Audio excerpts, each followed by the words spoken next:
I've been presenting Scotland Tonight for about 2.5 years now, and the programme it's all about current affairs, it's about Scottish politics, so I've been immersed in Scottish politics for the last 2.5 years. We do a lot of stories on the referendum debate, hearing from both sides of the argument. It can get really heated sometimes. I'm Kirsty Nicholson, I'm part of Glasgow Uni Yes Society and I'm a volunteer at the Yes Scotland HQ. I've been a member of the Labour Party in Scotland for 34 years.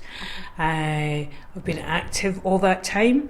I was an elected member. I was deputy leader of Edinburgh City Council for a few years in the 1990s. I came into politics probably through being involved in community engagements. I came from a background wherein I was taken aside as a young radio presenter and told, if I ever want to do television, you're going to have to wear a bit more makeup and lose a couple of stone, darling.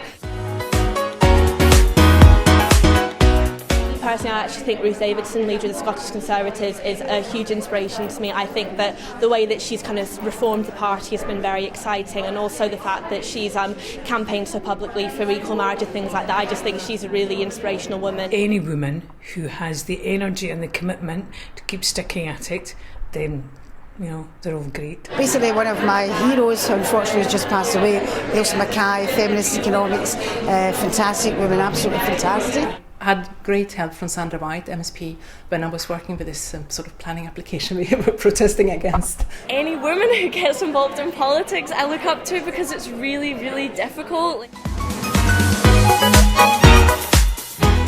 But we had Maria Fife on our programme yesterday, a former Labour MP, and she was one of the first female Scottish Labour MPs that went down to Westminster in 1987, I think it was. And it was interesting to hear from her that when she went down, there was only about 40 women MPs in Westminster. She was very much a woman in a man's world. She thinks there has been some progress, but there's still obviously a long way to go. There is quite a divide between the Scottish Parliament and the Westminster Parliament, so for example, I think that's where we have a real strength, but we could definitely do better in that. When I was a young politician, I naively thought that, we would just progress. The women before me had fought all the battles. We would progress quite easily because we were as good, probably better than men. However, I am now a grandmother and much longer in the tooth, and I know that it is still, sadly, much more difficult for women to progress in any political party. They're still dominated by men. Even women who's working for more freedom and more rights and so on, even we conform sometimes to sort of the stereotypes and to the rules. We've not been involved in politics since the early 80s.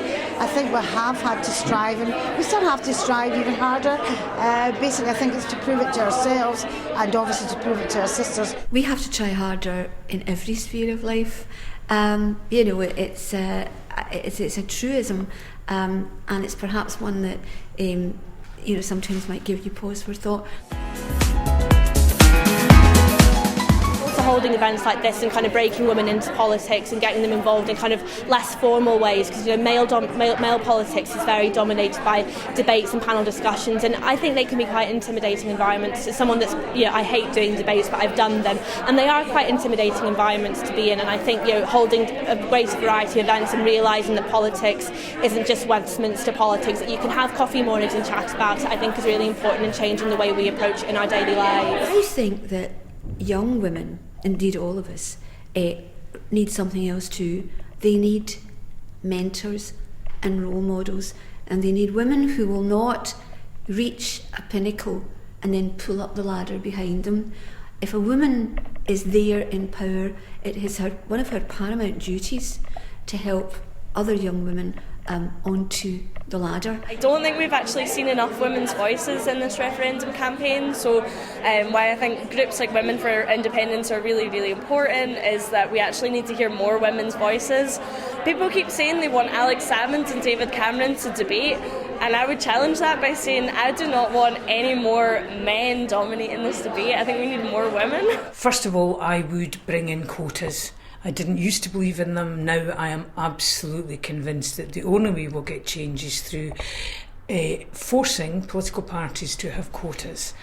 That doesn't necessarily have to last forever, but I absolutely so know we were going to get it.